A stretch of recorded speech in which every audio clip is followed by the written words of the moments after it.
Texas Governor Rick Perry obviously is not here tonight. He is giving a speech on Saturday in South Carolina. We're told he's getting into this race, but he's not answering questions tonight. He's not taking part in the straw poll on Saturday. So is he outsmarting you?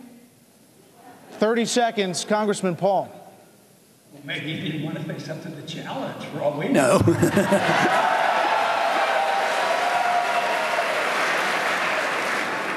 Are you worried about this strategy? Oh, no, I'm very pleased that he's coming in because he represents the status quo, and I feel like I'm sort of separated from the other candidates with my strong belief in liberty and limited government and a different foreign policy and want to deal with the Fed, so he'll just dilute all their votes. Okay. Mr. Kaine, what about Texas Governor Perry?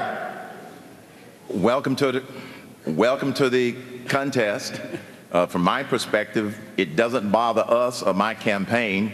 That's just one more politician, and that makes this business problem solver stand out that much more. Governor Huntsman, your thoughts? We all need prayers, and I hope he offers a whole lot for everybody here on this stage.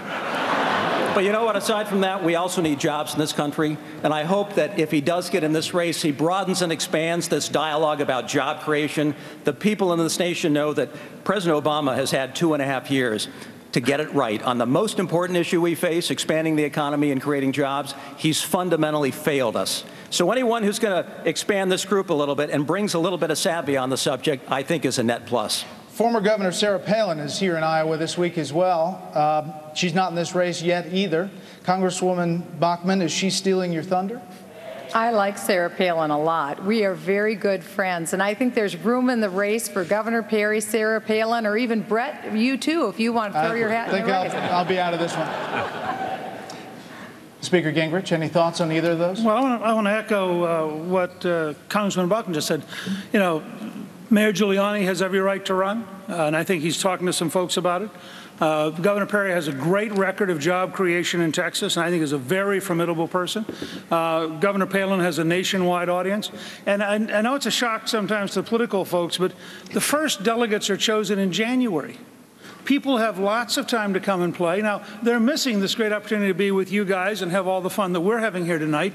But, you know, that's their prerogative, and I look forward to anybody who wants to running for office. That's what America's all about.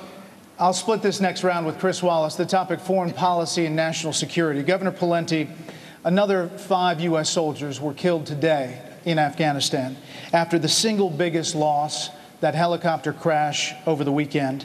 Last weekend, almost 10 years after 9/11, after the killing of Osama bin Laden, with casualties mounting there, costs adding up, many people calling the government there corrupt.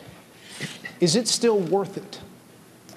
Well, first of all, Brett, let's just stop and pause and reflect upon the loss of life, the 5 brave members of the military that you mentioned, as well as the 30 that were lost about a week ago, and all the others who've been lost or wounded in that conflict.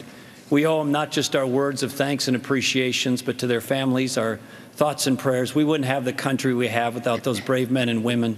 We owe them our all, not just with our words, but with our deeds.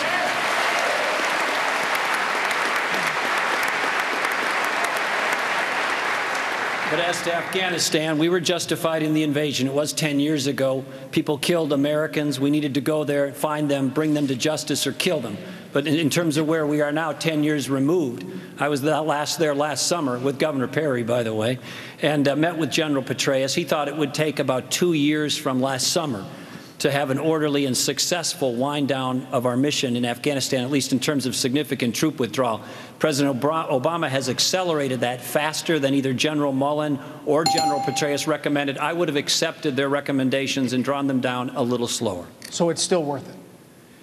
It is still worth it, but we're going to have a successful drawdown, not one according to Barack Obama's campaign calendar next year. Governor Romney, in June 2009, you argued that America's willingness to fight wars of liberation, quote, nurture democracy and human rights all over the world, was what made America, quote, the hope of the earth. Basically a full embrace of George W. Bush's freedom agenda. Yet last debate about Afghanistan, you said this, quote, we've learned that our troops shouldn't go off and try to fight a war of independence for another nation. Those two statements are dramatically different. Have your views changed? No, I have the same view, and it's this, which is that we have helped the people of Afghanistan establish freedom from the Taliban. But now we're at a point where they're going to have to earn and keep that freedom themselves. This is not something we're going to do forever. We've been there for 10 years, and we've been training the Afghan troops. Sometime within the next 2 years, we're going to draw down our troop strength and reach a point where the Afghan military is able to preserve the sovereignty of their own nation from the tyranny of the Taliban. That has to happen. It's time for the troops of Afghanistan to take on that responsibility according to, as I said in that last debate, according to the timetable established and communicated by the generals in the field. And those generals recommended to President Obama that we should not start drawing our troops down until after the fighting season in 2012. He took a political decision to draw them down faster than that. That is wrong. We should follow the recommendation of the generals, and we should now look for the people of Afghanistan to pick up their fight and preserve that liberty that's been so dearly won. Speaker Gingrich, as President Obama was deciding what to do in Libya, you were asked what you would do. You said, quote, exercise a no-fly zone this evening, communicate to the Libyan military that Gaddafi was gone and that the sooner they switched sides, the more likely they were to survive. After the president launched military action a few days later, you said, quote, I would not have intervened. I think there were a lot of other ways to affect Gaddafi. Are you now certain about the way forward in Libya and where it stands now?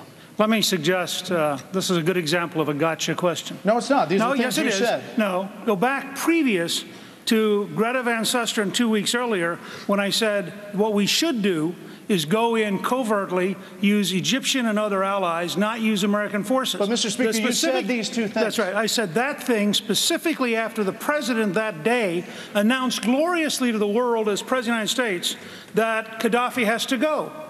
And I said, if the President of the United States is serious about Gaddafi going, this is what we should do. The following interview came after the same president said, well, I didn't really mean go meant go. I meant go meant maybe we should have a humanitarian intervention.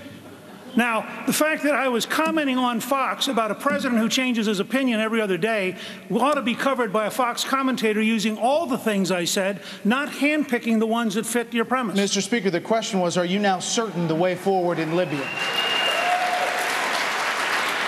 I have a red light, but if I'm allowed to answer. You're allowed to. I talked recently to General Abizaid, who is probably the most knowledgeable senior general and speaks fluent Arabic, who said to me, we have a bigger strategic deficit than our fiscal deficit. I think we need to rethink everything in the region. I think we need to rethink Afghanistan. We need to rethink Iraq. And I think we need to recognize that right now Iran is on offense, and our troops are in danger everywhere in that region, and I think we need a very serious national debate about it. Governor Huntsman, you are the former ambassador to China for the Obama administration. Last week, a top cybersecurity firm detailed new instances of cyber espionage, hacking into U.S. computers. Experts said, quote, all signs point to China. Would you, as president, consider cyber attacks acts of war? Absolutely. This is the new war field. Cyber intrusion is. What we need in this country is to use this issue as not only an economic development tool, but also a national security tool. We need early warning capabilities, and we need safeguards, and we need countermeasures. Not only have government institutions been hacked into, but private individuals have been hacked to. It's gone beyond the pale.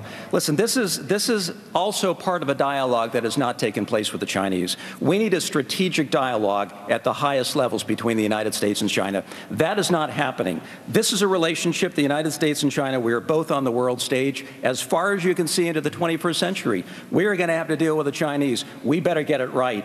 I understand this relationship. I've been at it for 30 years. I think it'd be a great thing to have a president of the United States who knew something about China.